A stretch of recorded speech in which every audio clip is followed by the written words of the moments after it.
কথায় আছে যার কেউ নেই তার উপরওয়ালা আছে। তেমনই নিদর্শন দেখা গেল পূর্ব বর্ধমানের কালনার টোটো চালক তারক বিশ্বাসের ক্ষেত্রে। স্বামীজির মতাদর্শ মেনে জীব সেবায় শিব সেবা ভাবনায় প্রতিনিয়ত নিজের জীবন অতিবাহিত করে চলেছেন তিনি। রাস্তায় কোনো অন্ধ বৃদ্ধ অনাথ বা বিকলাঙ্গ দেখলেই মুহূর্তের মধ্যে টোটোতে তুলে নেন তিনি। আবার তারা টাকা দিতে গেলে অন্ধ বৃদ্ধ অনাথ বিকলাঙ্গদের জন্য বিনামূল্যে টোটোতে পোস্টার লাগানো বড় বড় অক্ষরে লেখা দেখিয়ে দেন তিনি। অভাবের সংসারে সাধ্যমতো মানুষের পাশে দাঁড়িয়েও ভালোভাবেই সংসার চালান এই টোটো চালক। টোটোতে করে কে নিয়ে যায় রোজ? এই কাকাটা নিয়ে যায়। আচ্ছা, কোথায় কোথায় নিয়ে যায়? ওই ব্যাংকে নিয়ে যায়, শাখায় নিয়ে যায়, তার মানে কোথাও ঘুরতে ফুরতে গেলে টোটো করে ফটো করে নিয়ে যায়। কালনার হাটকান্না পঞ্চায়েতের মল্লিকপাড়ায় বাড়ি 53 বছর বয়সী এই তারক বিশ্বাসের। লকডাউনে কলকাতার বেসরকারি সংস্থায় কাজ হারিয়ে ফিরে আসেন গ্রামের বাড়িতে। এরপর থেকেই রোজগারের জন্য টোটো কিনে চালাতে শুরু করেন। রাস্তায় অসহায় কাউকে দেখলেই টোটোতে চাপিয়ে পৌঁছে দেন গন্তব্যে বিনামূল্যে। আমি এখানে এসেছি লকডাউনে। তার আগে আমি কলকাতায় থাকতাম,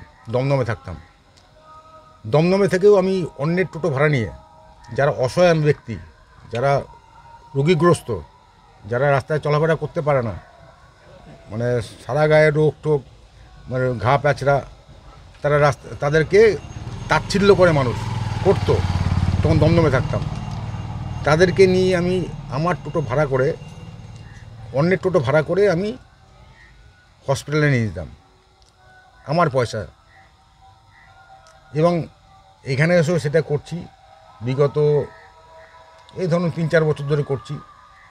যারা অসহায় ব্যক্তি, যারা চোখে দেখে না, তাদেরকে নিয়ে গন্তব্যস্থানে পৌঁছে দিই। যারা চলাফেরা করতে পারে না, হাঁটতে পারে না, তাদেরকে নিয়ে তাদের গন্তব্যস্থানে পৌঁছে দিই। ধরুন কেউ ব্যাংকে যেতে চাইলো, তাকে দিয়ে আসলাম। কেউ হাসপাতালে যেতে চাইলো, দিয়ে আসলাম। আমার ইচ্ছে, দেখুন এগুলো আমার ইচ্ছে, আমার ব্যক্তিগত ইচ্ছে। প্রথম এই কাজে অনেক কটাক্ষ শুনতে হয়েছে, পরিবার থেকে আপত্তি এসেছিল।